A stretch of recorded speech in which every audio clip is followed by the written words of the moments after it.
Well, tonight, Georgia Senator Reverend Raphael Warnock is now speaking only with 11 Alive about immigration enforcement. And of course, this comes as President Trump said today that his administration could use a softer touch during an interview with NBC News. 11 Alive's Faith Jesse spoke with the senator just hours ago, and she's joining us now to give us a little bit of a breakdown, some insight into what he is saying following so many breaking headlines. That's right. And it comes as the senator is continuing to push for an end to what he is calling harmful immigration policies that he feels is plaguing Americans each and every day. It also comes after the senator just flew to Minneapolis, Minnesota last week to meet with faith leaders and the community for a memorial for ICU nurse Alex Preddy, who was killed by the hands of ICE agents. His death coming after the death of Renee Good, also killed by the hands of ICE agents. So today I asked the senator what he can do right now to protect Georgians who feel threatened by immigration enforcement in our state. He joined several Democrats urging Americans to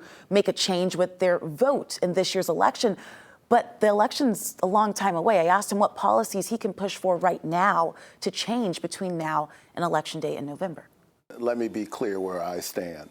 No more masked men jumping out of unmarked cars on our streets.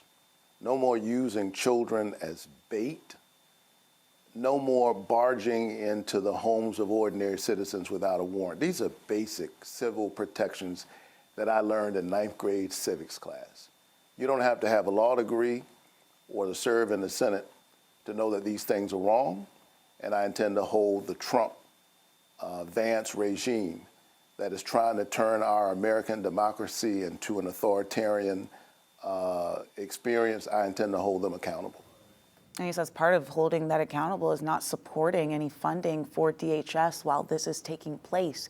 And while Senator Warnock sides with many Democrats and some Republicans calling for the end of this type of enforcement, there are many Republicans in Congress who support this and feel that all this is a campaign promise kept by President Donald Trump. And this is just part of our interview. We do have the full thing posted to 11alive.com because he also talks about that FBI raid. But ultimately, he says, hey, it's going to be up to the voters come November. Yeah, there's always a lot to discuss when it comes to politics, especially when we bring it down to the local level here in Georgia. Faith, thank you so much. Thank you, guys.